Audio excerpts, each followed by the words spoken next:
Hello, everyone. Welcome to the Play Action Podcast. Can you guys believe it's already week number 8 of the NFL? It's Dave Farra alongside Matt Brown and Joe Fortenbaug. And guys, we're obviously going to jump right into it here. But just a quick reminder for everyone tuning into the show, thank you for being with us for the Play Action Podcast. Make sure you subscribe down below. Also, there are links right down below. So we're going to do a lot of talking about SBRodds.com and how you can see all of the different odds. You can shop for lines, the links to get to that place where you can do all of that stuff right below us on this video. And then, of course, comment, give us your takes as well. If you think that we really get one right or really get one wrong or maybe somewhere in between, feel free to let us know in the comment section below. All right, gentlemen.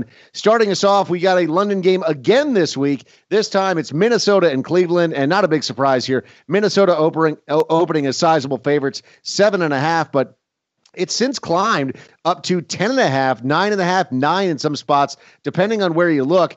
Minnesota has been playing well. Cleveland has been playing not so well. Total in this one is a low one, so 37.5. Matt, what are the news and notes here on this game? Yeah, Sam Bradford remains out for the Vikings there, Dave. Teddy Bridgewater's actually begun practicing, so that is something to at least monitor as the season progresses. Should Case Keenum kind of fall off there for them. On the Brown side of the ball, it was a bummer, man. Joe Thomas going to be out for the season. Torn triceps in like a massive 10,000 snap streak has been put to rest now, guys. But, man, Joe Thomas probably could have gotten out of Cleveland, too. Somebody would have been looking for an offensive lineman had he wanted to do that. But his season is lost. Corner Jason McCourty dealing with an ankle injury there for the Browns as well.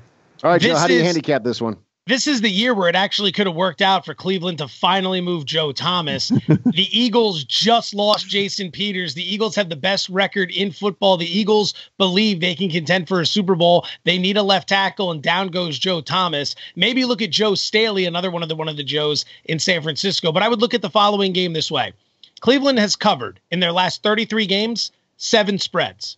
They've covered the spread 7 times in their last 33 games. But more importantly here, they're dysfunctional. DeShone Kizer was out partying this weekend. This is a rookie. They're making a sizable investment in him, and this kid isn't organized. It's not working with Cody Kessler. It's not working with Kevin Hogan. They're talking about changing the front office. Hugh Jackson is on his way out of a job. And if you're watching some of his comments, he's trying to rally public support and put the onus on the Brown front office for the problems this team has incurred this year. Monster spread, but I don't see Cleveland going across the pond and solving any of their problems whatsoever. If I'm making a play here, I would lay the points. More specifically, I would look to Minnesota's team total, and I would play over on that.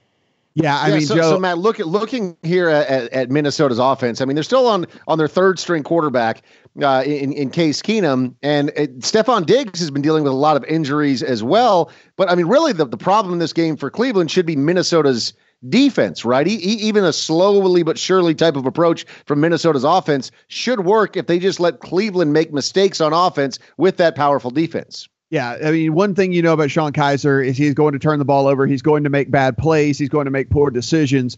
Joe, I kind of lean to you here whenever we look at this. I mean, we've seen the number rise 2 points already. You can still get a 9 out there, but yeah, those are probably going to be gone pretty soon as well.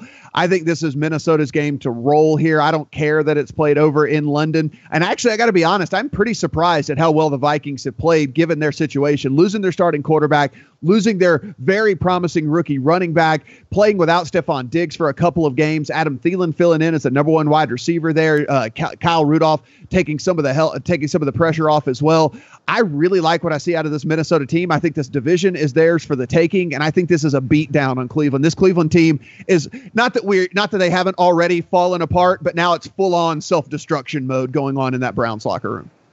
Well, you talk about beatdowns. How about this one? Philadelphia has emerged as arguably the best team in all of football, and they're playing the San Francisco 49ers, who are obviously one of the worst. And this one, when you talk about big spreads, it's really up there. So opens with Philadelphia laying 13, and that has gone up since, down in a couple of spots to 12.5, but still 14 over at 5 dimes right now. Total in this one is between 47.5 and 47. Matt, news and notes on San Fran and Philadelphia. Yeah, Joe, we were just talking about how this was a big boon for this team last week, and then linebacker Reuben Foster goes out again with a rib injury, so they're going to be dealing with that with him. The tackle Trent Brown's in the concussion protocol. Eric Reed, safety, is still kind of dealing with a knee issue there week to week. On the Eagles side, Joe talked about it just earlier. They lost linebacker Jordan Hicks, which was bad enough, but then they lost tackle Jason Peters with a knee injury out for the season there. Joe, I don't think this can be understated how big of a loss this is for this team. For the 49ers, it looks like Reuben Foster is going to go. He's dealing with the rib issue, like you said. The MRI came back negative earlier in the week. He's really sore, but they do expect him to play in Philadelphia. There's a 14 out there right now at 5 dimes, according to SBRodds.com. That's what I would be inclined to play. Last week, the 49ers looked dreadful against Dallas. They looked like a team that desperately needed the bye week. Unfortunately, they got to play Philly, and then they've got games with Arizona and the Giants before they get a week off in week 11. Meanwhile, here's Philly, toast of the town, huge win Monday night over Washington. Everybody's talking about him, best record in football, possibly going to the Super Bowl. 14 points is a lot to lay, and it is a short week for the Eagles. You could see this being one of those situations where you come off the Monday divisional rivalry game, you're hyped up, and then all of a sudden you come out just a bit flat. You still win the game, but you come out a bit flat. It's going to be an issue with left tackle Jason Peters out for the remainder of the season.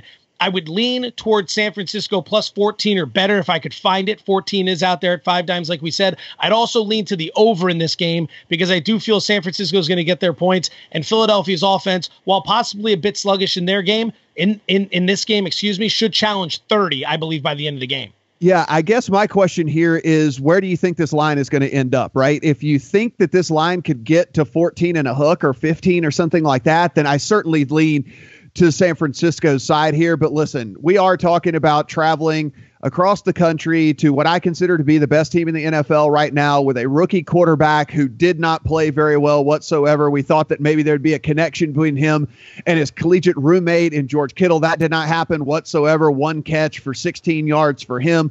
They finally looked like the bad team that they are. I know everybody wants to get cute with these things and bet the underdogs, even though they're bad teams, because they lose well, they lose good. But the problem here with this team is this 49ers team is I think they were just overachieving for a really bad team. This team is horrible. I can see if it gets to 14 and a hook or 15 or something like that, taking the points at that stage. If we're looking at 12 and a half by the time this thing kicks, it's just a no-go for me. I don't like laying that many points with this in this game, Joe. And to be honest with you, if anything, if it was 12, a gun to my head, and I had to pick a choice, I would definitely take Philadelphia.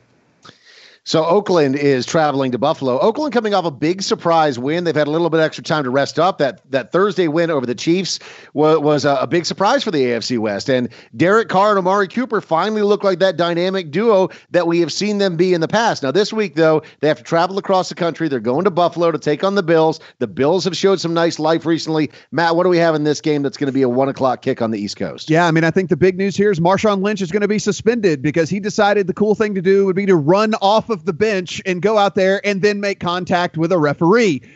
That doesn't fly in the NFL. He's going to be suspended, so they'll be without him. I honestly don't know, and Joe and I, I'm sure we'll talk about this when we break this game down, if that's necessarily a bad thing. At least if they know going into the game they don't have to deal with getting Marshawn 12 touches or something like that, I don't think that's really the end of the world. David Amerson looks like he'll be back from a concussion. Obi Melifonwu, Joe, is this right? Melifonwu, you got it. Hey, nice. He's dealing with a knee issue. They'll see if he's able to go on the Bills side. Corner EJ Gaines day-to-day with a hamstring. But again, Joe, I think the big thing here is the Marshawn Lynch news. And I got to be honest, I don't think this is that big of a downgrade for the Raiders. No, not really. Marshawn Lynch isn't even averaging 4 yards per carry. They love him in the locker room. Absolutely love him in the locker room, but he hasn't been that productive, even in the short yardage situations for which they acquired him. Now, this is the start of a 2-legged trip in which the Raiders will stay on the East Coast. Traveling to Buffalo, they're going to play the Bills. They have extra rest for this game coming off the Thursday nighter, but it's going to be an early start time. Following this game, they will travel to Sarasota, Florida. They'll spend the week there as they get ready for the second half of this swing, which will take place in Miami next Sunday. So more on that next week. For this specific game, you've got to ask yourself, is the Raider offense back? 505 total yards against Kansas City. They forced the ball to Amari Cooper, 19 targets. He went over 200 yards receiving and had a monster game. I would lean towards yes. I think this offense is going to find a way to score. But defensively, that win against Kansas City was like deodorant. It covers up a lot of stink. There are still some big problems with this Oakland Raider team. The The secondary was victimized early and often in that game. They don't tackle well. They don't generate a lot of pressure. I think Buffalo's going to get theirs in this game. I think the Oakland Raider offense is back. Remember, a banged-up Jameis Winston at Ralph Wilson Stadium last week found a way to score a lot of points against this Bills defense. Give me the over 44.5. You can find right now at bookmaker.com, according to SBRodds.com. I think this is going to be a very high-scoring game, possibly the highest scoring of the week. I'll take the over here. I like Joe, you mentioned SBRodds.com. Links right below us right now if you want to find your way to SBRodds.com and shop a bunch of these lines. Links, again, right below us. Also, make sure you subscribe and comment on these videos. Final word on that one, Matt?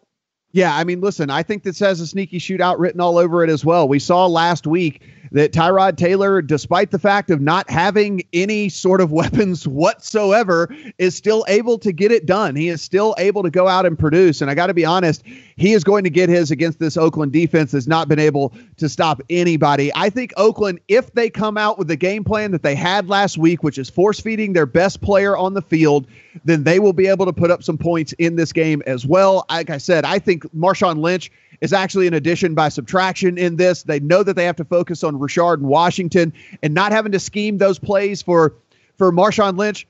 Joe, what this does, it allows Derek Carr to just get in the shotgun. They don't have to worry about the 12 touches that goes to Marshawn Lynch where he's got to be under center. And I think he just looked much more comfortable in the gun last week. And I think the offense flowed a lot better. If they keep that up, which they should, but again, we assume a lot of things with coaching staffs in the NFL that doesn't necessarily pan out. But if they do keep this going like they should, I think this is an over bet that I think it cashes 9 times out of 10. This next game total is 41, and the Indianapolis Colts are coming off of just a dreadful performance against the Jacksonville Jaguars. Jaguars come into their house and shut them out. And that's the Jaguars that we're talking about. That's not a team that should be shutting you out necessarily. Well, now they go on the road. The Colts are challenging the Cincinnati Bengals, and again, 41 is the total. Cincinnati double-digit favorites in this. So they're laying 10 at open, and now it's been bet to 12 on Cincinnati. Matt, what do we know about this game that could impact it? Yeah, I mean, this just seems like such a trap spot. Indy coming off of just an absolutely horrible situation. They lost defensive back Malik Hooker for the season with a knee injury. On the Bengals side of the ball, Pac-Man Jones week to week with a back injury. Dre Kirkpatrick is trying to heal up basically from that embarrassing stiff arm he took from Le'Veon Bell. Oh my God, that was amazing. He got right back up. That was amazing. His ego is so incredibly bruised, Joe. I don't know if he's going to be able to return to action this week after that. God, Le'Veon Bell, how amazing was that? Watching this guy play every week. We'll talk about him in a little while, but that was so awesome. All right, just so leave it at that. Podcast over, guys. Podcast over. How are we handicapping this one, Joe? I mean, can you lay 12 on Cincinnati? That's a great question. And no, the answer is no. 12 points with a team that's not only dysfunctional, but they don't show you any form of consistency. That is a lot to lay in the National Football League. You got to factor this in too, though. The Colts are 0-4 against the spread, last 4 on the road. They don't cover when they leave Lucas Oil Stadium. But how do you get behind the Colts with the way they looked last week? T.Y. Hilton was actively calling out the offensive line. They cannot protect Jacoby Brissett. 10 sacks surrendered in that game against Jacksonville, and Cincinnati can get after you with a pass rush too.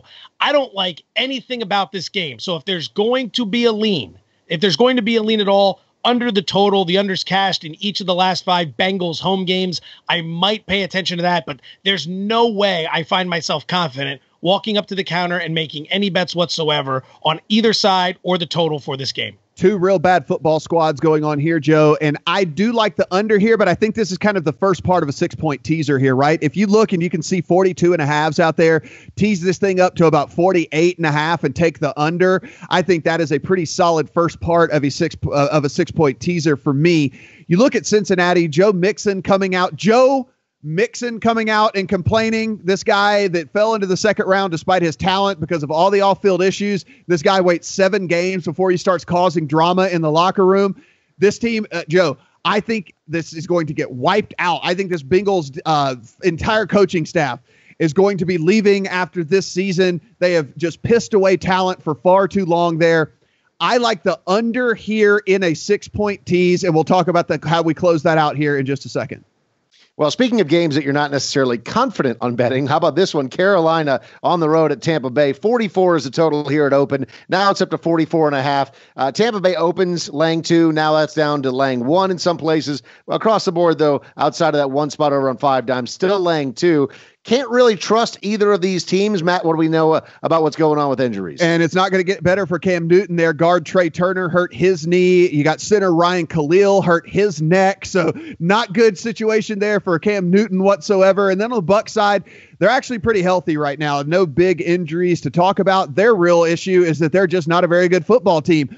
They look almost inept as well. I mean, despite the fact that really and truly Jameis Winston didn't look like that shoulder bothered him all that much, which you'd like almost to be able to look at that as an excuse and say, okay, well, they didn't perform because of the way that shoulder felt. Got to be honest, he looked like the shoulder was fine to me. They just can't do anything. Joe, this Bucs team to me, as we continue to find out more and more about these squads here through 7 weeks, I think this Bucs team is far, far worse than we thought they were going to be. Carolina was humiliated in Chicago. Humiliated. Mitchell Trubisky threw what? 7 passes? 7 passes. 7 passes, and they only completed 4 of them. So there's that. Completed. Big 4 passes. They almost held him to a 50% completion percentage, which would be good. Almost. Which would be good, but the guy throws 7 passes and you still lose going away. 17-3. That is just absolutely pathetic. Credit the Bears for finding new and innovative ways to win football games. But for Carolina, that's humiliating. And you got to come home and you got to wonder, what are you going to do about the rest of this season? Who are you? Are you going to stand up and make some plays? Do you have any pride? Do you want to get back in this thing, or are you going to pack it in? Like Matt said, injuries along the offensive line, but more importantly, Luke Kuechly. Are we ever even going to see him again? Too many concussions in too short a span of time. He's one of the most important defensive players in the league. I'd like to say I'll take Carolina and Cam Newton in a bounce back here, but I don't believe in them. And with the Tampa Bay Buccaneers, they have been awful this season. They find ways to lose games. You saw last week, as soon as they had a chance to win that game against the Bills, which they had been trailing for virtually the entire way, they fumble the ball away, and they give it back to Buffalo to lose the game. Buffalo might not be a juggernaut, but to just give that game away like that at the end is horrible. So for me, I'd have to look at the total in this situation. There's nothing all that exciting to get behind. The under has cashed in 5 of the last 6 Tampa Bay home games, so I would lean to the under here. But again, like I said, this is a few games in a row, just not very exciting, not confident about betting in loser, inconsistent football teams. This is how we close out that 6-point teaser, guys. We're going to take the under here on 44.5, bump that puppy up to 50.5. There's not going to be 50.5 points scored in this game, Joe. This is how we're going to close out that 6-point teaser there. Here we have gross. That's the grossest teaser I've heard in quite some time. Who wants to not root for points? I know I'm a sicko, but I like to do that. Listen, especially when opportunities like this pass, because this is what we have. We have a pretty good defense in Carolina. Now, listen, they did lose to the Bears, but it was 2 defensive touchdowns, 2 75-yard defensive touchdowns. They actually held them to 3 offensive points in the game. The Carolina defense is playing well. It's the offense that can't get anything going. And then you look on Tampa's side, and it's basically the same thing. The offense is sputtering while the defense is at least holding its own. I don't see 51 points being scored in this game. I'll take the under on that. Joe, just a little fun fact here. We talk about that the 7 passes that Mitch Trubisky, and they win the game there for the Bears. 4 times have teams won with less than 10 pass attempts in a game. 3 of those are John Fox teams. 3 of those, John Fox. I would have guessed they were all before the merger. Yeah.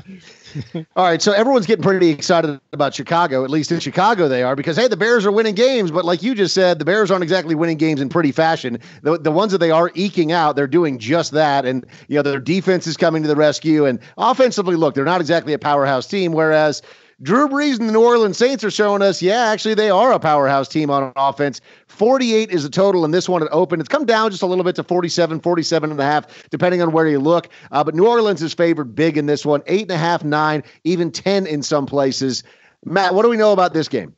Yeah, Benny Cunningham, backup running back there for the Bears, dealing with a hamstring issue. He's kind of their pass-catching guy, so Tariq Cohen's going to probably see more snaps there for the Bears. And Marcus Wheaton out indefinitely with a groin strain. Willie Snead for the Saints just still can't get healthy. For whatever reason, he was suspended, and then he was supposed to come back, but he apparently tweaked a hamstring whenever he was in camp and everything like that, and still has not been able to get healthy. Willie Snead didn't play last week, so we'll see how it goes that week. And tackle Teron Armstead hurt his shoulder. That would be big, but it looks like he's going to play there to protect Drew Brees Breeze. Joe, this New Orleans team, I think now, as we sit here heading into week 8, the favorite to win that division, they've really righted the ship. The defensive side of the ball is what really has me shocked for this New Orleans team that literally 4 weeks ago we were saying would be a team that we would target every single week for an over bet. Credit the Saints for getting this thing organized, coming off that horrendous loss to the New England Patriots back in week 2. They've gone on the road and they've won games outdoors against teams like Carolina and Green Bay. I know people will say Aaron Rodgers didn't play. I get that. But still, going outdoors for this team used to be a major challenge. Now they cover those spreads consistently. Drew Brees is going to be in the ear of every player on this team because he knows this might be his last shot at making a run at it. So don't expect any slip-ups from the Saints, at least on the offensive end of the football, at all for the remainder of the season. What I see here is a team and an offense in Mitchell Trubisky and the Bears that are going to come down and get what they've deserved for a few weeks. And that's punched in the mouth, roughed up a little bit, and taken advantage of because they're not very good offensively. They were able to make it work against Carolina because the Panthers turned the ball over repeatedly in Chicago. They were able to make it work against Baltimore because Baltimore's terrible. I could see New Orleans doing a classic West Coast philosophy in this game. Throw early, throw often, build a lead, run the ball late, get the hell out of there with the win. Don't like laying this many points with the Saints. Would play the under, which is currently sitting right around 47 points and might tick up. I don't see the Bears doing much. I think they're going to struggle, but their defense has made some plays this season. Could frustrate Breeze and the Saints offense, maybe on a couple possessions. Feels like maybe 30-10 right in that wheelhouse. So I would imagine people would think, oh, you love the Saints? Not really. I would play the under. That's where I lean in this game. On the other side of that, I actually do love the Saints in this spot, especially if you're getting 8.5 or 9 out there. I don't like it if it gets to 10. So, guys, you need to move quickly and make sure that you can get one of those under double-digit numbers here. But the Saints are going to put up points, like you said, Joe. Listen, the Bears defense is much, much better at home. And we also know that, listen, while the splits aren't just as crazy here the last couple of years, this offense does still perform much, much better in the Superdome. Love that fast track. Looks like they have really got something in Alvin Kamara. They figured out how to work him in and still get Mark Ingram all the touches he deserves. And even with Drew Brees not being incredibly sharp there in that Packers game, still win convincingly because that defense was able to step up. Listen, you saw what they did to Brett Hundley. Are we really looking at that big of an upgrade with Mitchell Trubisky and just his third, fourth start here to start out his career? I do not think so. I think this is a big, big win for this Saints team. Who would have thought that at the beginning of the season, if I said, hey, look, guys, the defending NFC champions are going up against a tanking New York Jets team, and they're not even going to be laying 5, the Atlanta Falcons. And a lot of people would still go, well, you know what? I think I actually kind of like the Jets in this spot. Well, that's where we are here in week number 8 of the NFL. Atlanta opens laying 7 in this. 46.5 is a total at open. That's come down just a little bit. 46 in some places, 45.5 in other. And Atlanta was laying 7 at open. Now it's down to 4 in a lot of places. Matt, what do we know about this game? I mean, the Falcons have a lot of people just running for the hills after that dreadful performance against the Patriots last Sunday night. Yeah, seems like a little bit of a classic overreaction. We'll talk about that in a second. On the Falcons side, pretty big hit, though. Linebacker Duke Riley, knee injury, going to be out there. On the Jet side, pretty healthy, but what are they really healthy with? I mean, a whole bunch of guys that would be third string on basically every other team out there on the face of the planet. So it doesn't really matter if the Jets are healthy or banged up because you wouldn't recognize any of the guys that are playing anyway. Joe, this seems to me like a classic kind of overreaction spot here. I mean, I certainly wouldn't have liked it, at 7, but now we're looking at 4 in one spot here at Pinnacle that is still out there. Bet on lines at 4. I mean, yeah, the Falcons looked bad at a Bill Belichick coached Foxborough on prime time with everything going against them, essentially signs everywhere, 3-28. Everyone was rubbing it in their face all week long. Fog across the whole field. Yeah, crazy. Yeah, craziness going fake on fog, here. According to Julio Jones. Fake fog, that's right. Yeah, fake fog here. Listen, if we're from a talent aspect here, I understand. I don't like what Atlanta's doing whatsoever, but they're better at every single position across the board here. I will take Atlanta at 4 all day long. And honestly, when we get off of taping this, I'm going to go and take Atlanta at 4 in this game. I'm coming off a pretty good Saturday and Sunday, guys. So I'm going to roll. I'm going to try to keep it rolling. You are. You absolutely are. I can attest to that, but I can't side with you here. I like the Jets. Let's say this. 4 points? At 4 points? I think the Jets win the game. I like the Jets to win this game. I would bet them on the money line. if this were week 3 or 4, right? If this is 3 or 4, I'd be willing to look to last season for some evidence as to why Atlanta's a decent football team, right? But we're in week 8. We've got enough evidence at our disposal. Here's what we know. Against the Patriots, terrible defense, Sunday Night Football, in your rematch game, you did shit. The week before, at home, 17-point lead against a lousy Miami team. You blew the lead, you did shit, and you lost. Week before that, you're on the bye. Week before that, Buffalo comes into your house and beats you all over that brand new stadium. Those are your last 3 outings. 2 of your wins this year are in Chicago against the Bears, who had the ball with Mike Glennon late and a chance to throw it in the end zone for a win. So you're a play away from losing there. And then against the Detroit Lions in Detroit, they had 4 plays on the 1-inch line to get it in and couldn't figure it out at the end. And then the 10-second runoff play cost them. This is a Falcon team that could have 5 or 6 losses heading into this game. They are not very good. Their only legitimate win on the season was when the Packers went down to Atlanta. That was a good game for the Falcons, but that's the only time where we've really seen the Falcons look good this entire season. But we're still talking about the Jets, Joe. I mean, I know that they're the little engine that could in a lot of ways, but are people getting too excited about, like Matt said, a team that would basically be is made up of third-string players on any other squad? If you bet on the Jets every week, the last 5 weeks, you didn't lose a single bet. Yeah. You didn't lose a single bet. So I can't get behind Atlanta. What I've seen this year, this is a bad football team. It's a bad football team. This is a non-conference game. They're heading to New York and playing outside. Nothing to like about the Falcons here. All right, this next game is the LA Chargers and the New England Patriots. This one, it could be interesting. 49 at open. Now it's down to 48 in most places. New England laying 6.5. Now it's up to 8.5. Look, I don't know if the Patriots are back yet. I don't know if the Patriots have figured it all out or if they were just playing a really bad Atlanta Falcons team. Matt, what do we know about this game as far as injuries that could impact it? Yeah, guard Matt Slauson there for the Chargers tore his bicep. That is ungood for Phillip Rivers on the Patriots side. They actually got Rex Burkhead back. So of their embarrassment of riches that they have there in New England, they actually got another guy back that was actually a priority sign for them in the offseason. I'm sure you saw if you watched the game, he was able to get in on several snaps. They were trying to feature him. I expect him to gain more and more momentum for this offense moving forward. So listen, Chargers coming off a great win. I think this is a huge letdown spot here for this team. Joe, I understand that it is a big number there. We don't like to cross that key number of 7. I see the hooks are out there already at 7.5. 5 Dimes has got a 9 up for teaser protection already. They're anticipating a ton of New England teasers. You can already see that. Yeah. So for me, I understand it's a big number, but I think for the Chargers, and I like the Chargers, and I think that they're gonna play well the rest of the season. I think they are basically a dark horse to win that division. But I think this is a bad spot for them. Long travel spot for the Chargers, early start time for the Chargers. They've been playing well, but what does this come down to? For me, it's coaching. It's Bill Belichick, one of the best to ever man the position. And then for the Chargers, what's the guy's name? Lynn. First year?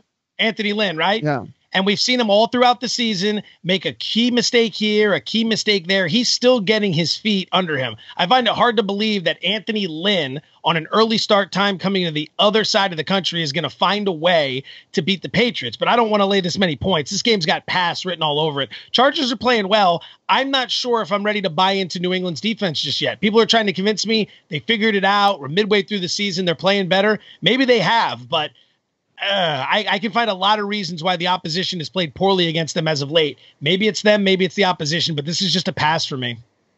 All right, so Houston is hitting the road. This is the afternoon game, so 4 o'clock on the East Coast and 1 o'clock on the West Coast. Houston and the Texans traveling up to Seattle to take on the Seahawks at CenturyLink. Matt, what do we know about this game as far as injuries go? And we saw more players going down for Seattle when they were playing last Sunday against the Giants. Are they as banged up as they have been in past weeks? Yeah, I mean, look, so tackle Luke Jokel is the real big thing here because that offensive line, if you've watched any of these games, wow. I mean, it started out as a wow bad, and now it's gotten even wow worse. It's unbelievable. And, running kind of pass catching back, CJ Prosise, he went down with an ankle injury. Doesn't look like he's going to play, and we know how thin they are already at running back. So yep. Seattle coming into this one a bit banged up against a very hot Texans team here. Could be a sneaky, interesting game here. One of the games I am very, very excited about this week from a fan perspective in watching. Joe? Under 45.5. Under 45.5. And I think it might even tick upwards. Houston is going to be traveling to a hostile environment. You know everything you need to know about CenturyLink. Deshaun Watson, how are you going to handle the situation? Ferocious defense. They move quickly. They strike fast, and when they strike hard. This is a team that's starting to get into a bit of a groove after some early season frustrations, and they still have to try and keep pace with the Rams of all teams in the NFC West. You're going to get a good outing here. The problem is it's still a terrible offensive line with no running game. Seattle should be on the phone with Cincinnati trying to trade for Jeremy Hill right now. They've got 3 running backs in Cincinnati. Hill's not in their plans for the future. Why not try to get this guy in there rather than continuing to lean on fat Eddie Lacy, who can't get the job done? So I don't see Seattle moving all that well against Houston, who's coming off the bye, and I don't see Houston flying up and down the field against Seattle. This game has 16-13, 20-16 written all over it. You're going to hang 45.5. I'll gladly go under. Matt, before you finish the thought on this, I actually like the Houston Texans a lot in this spot. The Seattle Seahawks seem like they're loaded with dysfunction. We saw them pushing each other on the sidelines this past week. Yes, they look good coming off a bye. And yes, their defense looked good against the New York Giants, though. The Giants just ended up turtling up and being the team that we expected them to be. And they hung. The Giants hung with them for the majority of the game. And then it was just there at the end where they really pulled away. Yeah, no, I feel like the Seattle Seahawks, even though they're going to be at home in this spot, we've seen Deshaun Watson handle basically every situation that he's been in really well. I don't think that CenturyLink is going to rattle him as much as it does some other quarterbacks. I actually like the Houston Texans quite a bit in this spot, with Seattle laying 5.5. You kind of stole my thunder there, Dave, where I was going. It's fine. Where I was going to go with the ruined everything, Dave. Hey, it's kind of a. It's kind of a wet blanket situation here anyway, because to me, this is kind of a pass. It seems like it would be an obvious Seattle play or an obvious underplay. But for the things that you just mentioned, which I was going to bring up, is this doesn't look like the same kind of Seattle team of old where everyone's hyped up around each other and rallying, and Pete Carroll's smiling and chewing his gum and slapping all those guys on the helmets and everything like that. We're not seeing a lot of that. And it's because they're struggling mightily, and on both sides of the ball. And I'm with you. This is a pass for me, because it would not surprise me one bit if Houston went in there and actually pulled the outright upset in this thing. No, I think that you're right on that. All right, so moving on to one more afternoon game here, Dallas and Washington. So Dallas had themselves a huge performance against San Francisco, and then, of course, we saw on Monday night what happened with Washington. Heck of a fight they put up against the Eagles, but they just didn't have enough to get it done. So this one is the biggest total of the week. So 50.5 is projected in this one to open. It remains there pretty much across the board. Again, SPRodds.com, links right below us if you want to click on one of those. And Dallas is laying 1 to 2.5 right now. Washington was favored when this first opened, but then after that performance on Monday night, it's since moved the other direction to Dallas. Obviously, an important game for both teams, divisional matchup. Matt, what do we know about it as far as injuries go? Normally wouldn't bring something up like this, and it's kind of a laugh out loud moment. But so kicker Dan Bailey for the Cowboys went down in that game, and listen. Normally wouldn't bring something up when it comes to a kicker, but Dan Bailey is a big weapon for them. I mean, he is one of the, if not the best kicker currently in the NFL, and they are not afraid to fire that guy off from 50 plus yards basically at any given moment. So something to at least acknowledge that one of their big scoring weapons is actually going to be out. And I know I say that tongue in cheek, but Dan Bailey, one of the really good kickers. Josh Norman was out this past week for the Redskins. We're going to see if he's able to get back in there. Big downgrade, obviously, in the secondary for them if he's not able to go. And Josh Doxson has pretty much supplanted Terrell Pryor as the number one receiver there. Terrell Pryor basically benched, got outsnapped 2-1 in that. And, Joe and I talked about this a little bit over the weekend. I just think maybe Terrell Pryor's just not a good wide receiver. And that kind of downgrades this whole offense and everything that we think about the Redskins, because we thought that you have Kirk Cousins, who we all think is a good quarterback, but we also thought he had this big 6'4", super athletic, all-world wide receiver that's proven anything but so far. So I think this is a big tick down for this entire offense. And if they're making that move, Dave, to bench Terrell Pryor, you got to think how bad he's been. I mean, you got to realize how bad he's been. Yeah, no. One thing in the other direction, though, for Washington is that, at least from what we saw on Monday, it looks like Jordan Reed is plenty healthy to go. He scored himself a couple of touchdowns, didn't get a ton of targets in that game. Are you knocking on wood for this guy? Because you basically, now he is for sure going out with some sort of collarbone injury. I shouldn't have said anything. It's possible he hurt himself while you were saying that. I know. I mean, it never ends with that dude. Yeah, he's in there. I'm healthy. Just falls over. Yeah. All right. So what do you think, Joe? I mean, Dallas a favorite in this one, but not by a lot. Do you like Dallas in this spot? Washington on a short week. I think we've got a little bit of an overreaction based on what we saw last weekend. Dallas comes off the bye. They go to San Francisco, so they're nice and rested. San Francisco has not used their bye up yet. They've played 7 consecutive games at that point, and they had played 3 straight on the road before coming home. They look tired. They look gassed. And predictably, now, in hindsight, because I didn't like it then, but predictably, you take a rested team and you put them up against a tired team, and they just mowed through them. So now people think Dallas looks fantastic. 40-10 victory. They're cruising. They're the 13-3 team we remember from a year ago.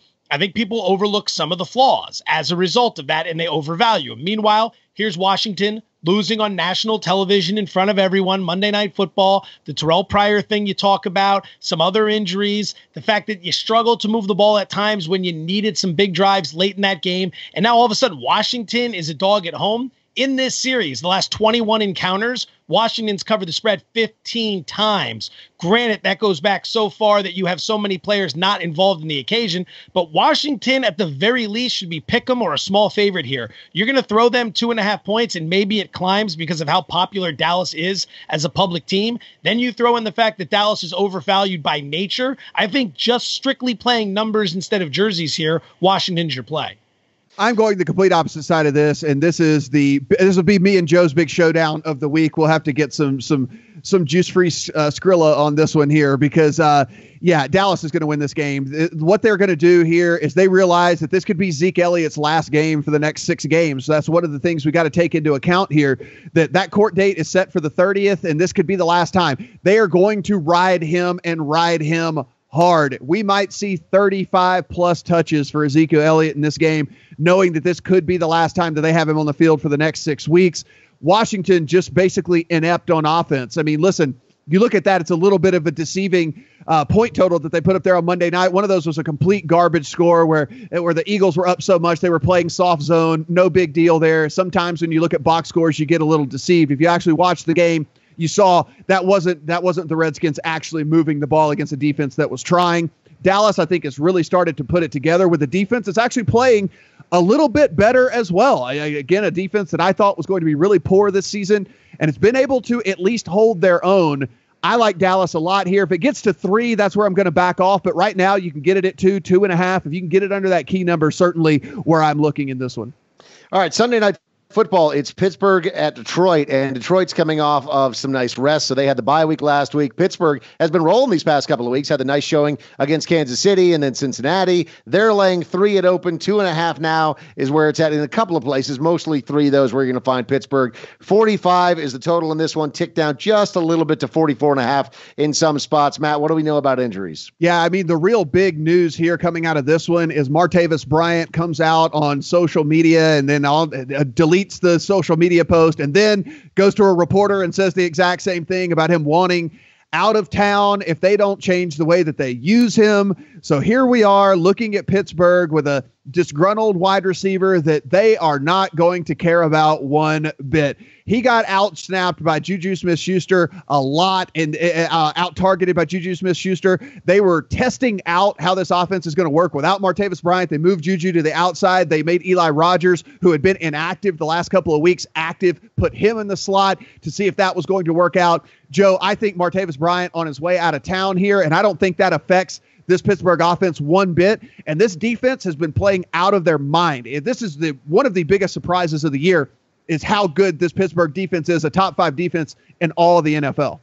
They've gotten right after that Jacksonville game. They go on the road against Kansas City, and they hammered the Chiefs, stick it to them for the better part of 4 quarters, and then they come back last week and put it to the Bengals, and now things are cooking in Pittsburgh. It feels like they're starting to hit their stride at a very important part of the season because this is where you start to separate the haves from the have-nots. The weather's changing. You're going to start dealing with weather elements, but it's going to be impossible for me to lay a field goal with an AFC team on the road in a nationally televised spot inside a dome against an NFC team. I don't like the fact that there's a lack of familiarity because Pittsburgh's got to turn around and get ready for a team that they rarely see. Detroit's got 2 weeks to get ready for this game. Detroit needs this game. They're catching points at home. They're going to have a raucous crowd. They're technically still in this thing, and this is the first time they're going to play since the Aaron Rodgers injury. So they've got to be looking at Case Keenum in Minnesota and Brett Hundley in Green Bay and thinking, hey, we can win this thing. There are still plenty of games left. We can win this thing. I don't see him getting a ground game going, and I certainly don't like the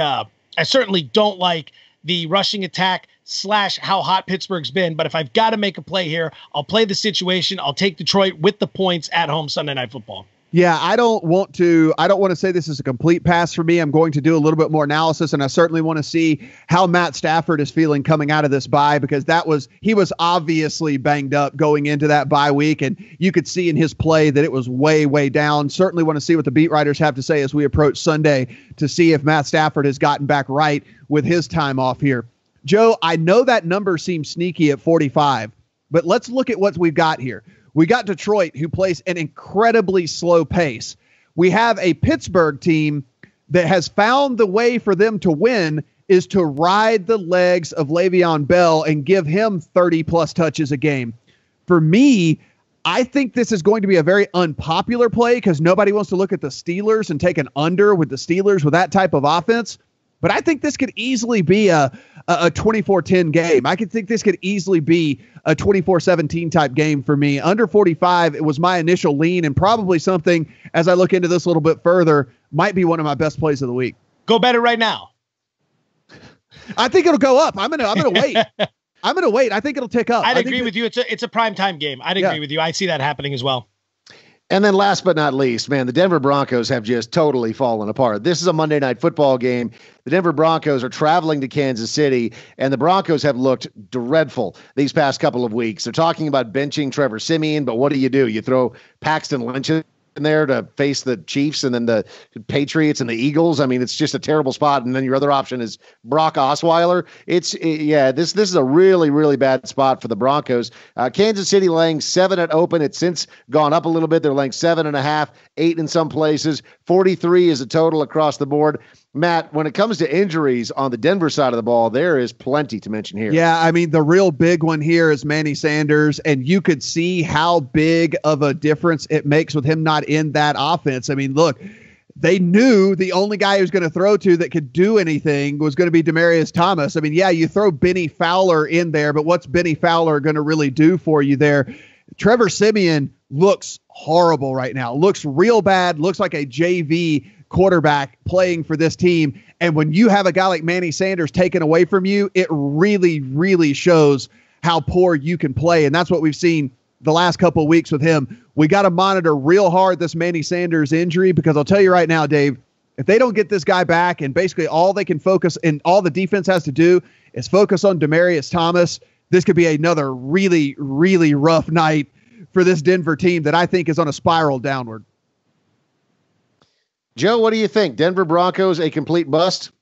Take the spread, take the total, and you get an implied total for the Chiefs of about 25.5 points, and you get an implied total of about 17.5 points for the Broncos. What makes us think the Broncos are going to get anywhere near 17.5 points? At home against the loser Giants, they couldn't do it. On the road against the Chargers in a big bounce back spot, they couldn't score anything. And now you're going to go to Arrowhead on Monday Night Football with Trevor Siemian at quarterback against a Chiefs team that's lost 2 straight and has had 10 days to get ready.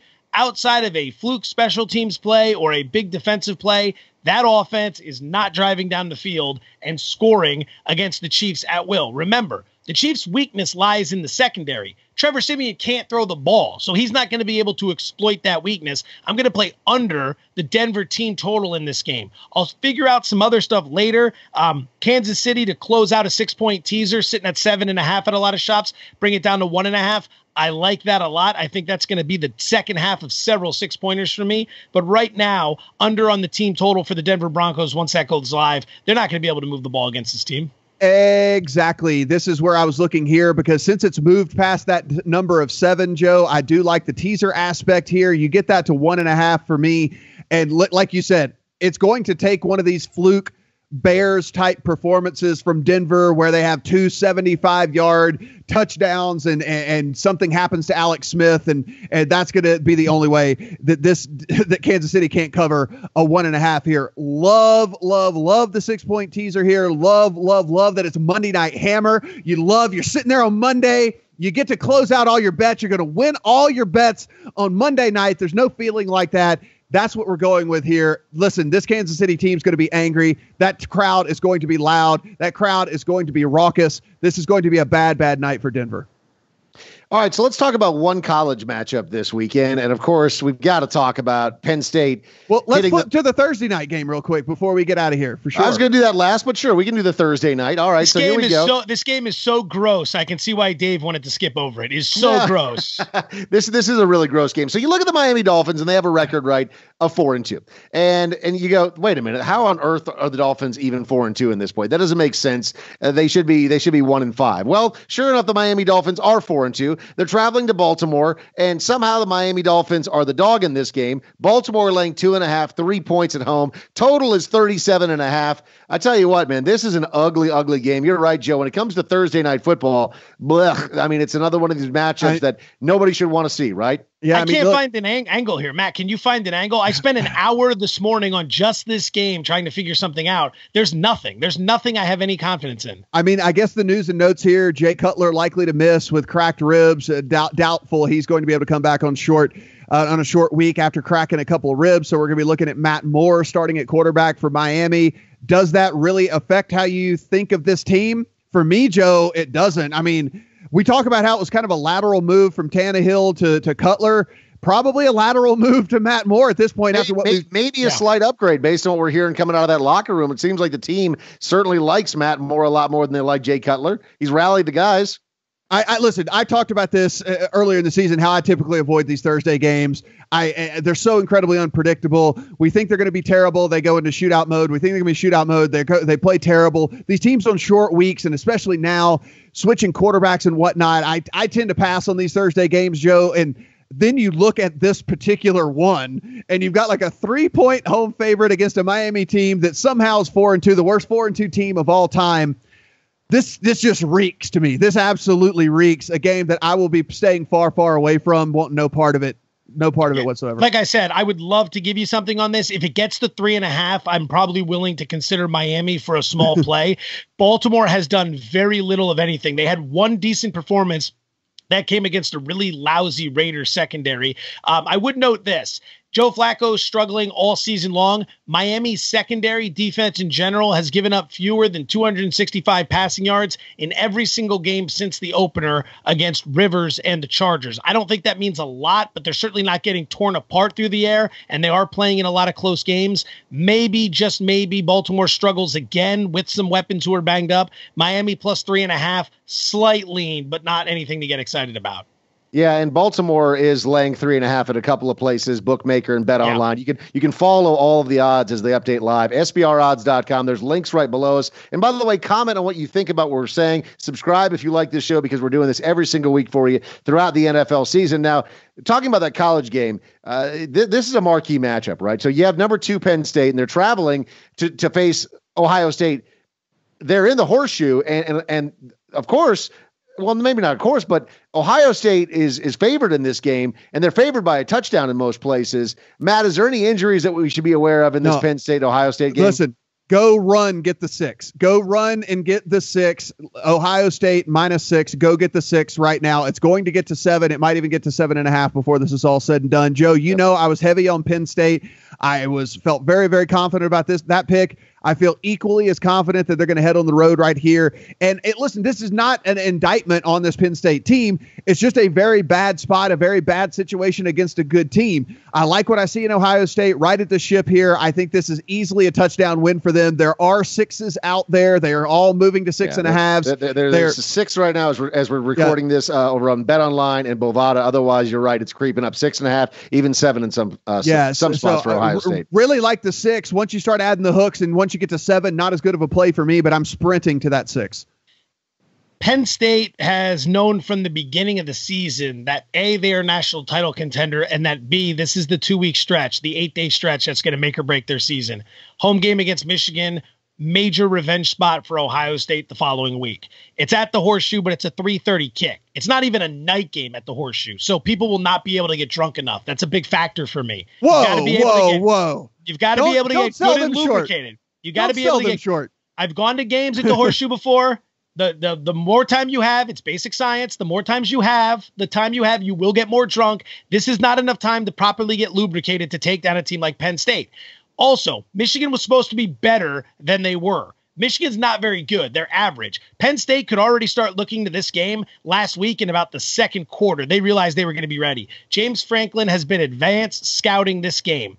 The concern for me is Trace McSorley and whether or not at quarterback, Penn State's going to be able to get something going with any sort of consistency. This Ohio State team isn't as good as the teams we remember. They struggled at Indiana early in the season. Oklahoma walked into their stadium and kicked the shit out of them and then planted their flag at midfield. And Oklahoma isn't even that good. They lost at home to Iowa State and then needed every bit of 60 minutes to get by Texas. So if you're going to throw 7 points out there with a good Penn State defense and a good running game in Saquon Barkley, there's not a whole lot that can happen to blow you out based on how predictable that read option that JT Barrett runs at Ohio State is. So I would lean to Penn State plus 7 or more if I can get it. I see what Matt's saying. The spot is horrocious, if that's even a word, combining horrific and atrocious. I like it.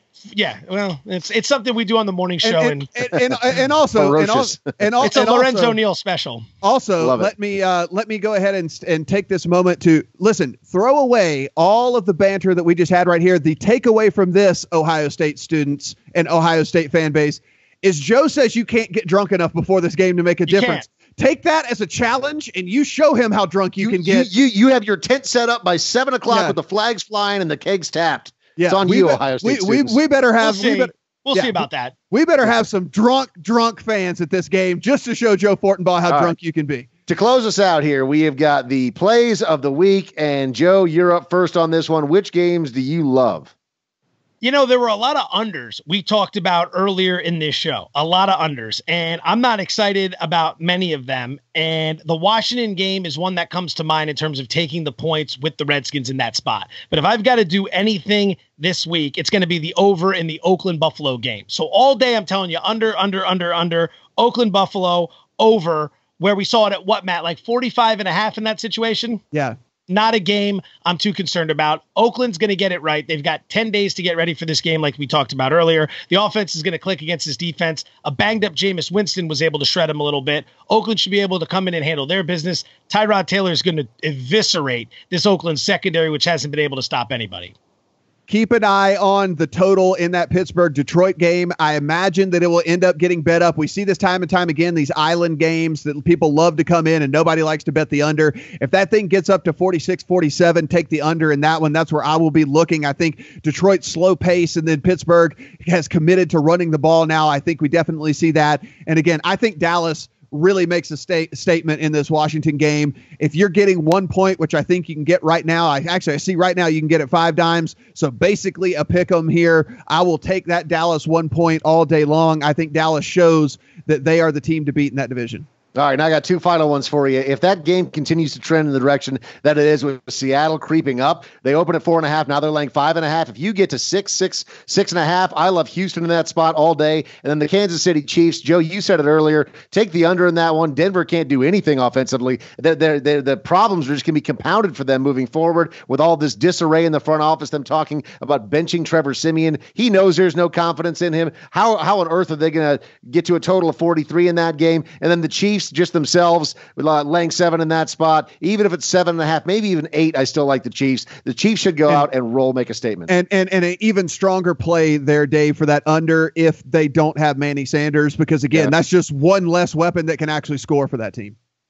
All right, thank you so much for being with us for the Play Action Podcast. Again, SBRodds.com. Down below are all the links to take you right to the site. And then, of course, subscribe, rate, review, give us your comments, tell us what you think about this podcast. We really appreciate you being with us alongside Joe Fortenbaug and Matt Brown. My name's Dave Farra. Thank you for listening and watching the Play Action Podcast.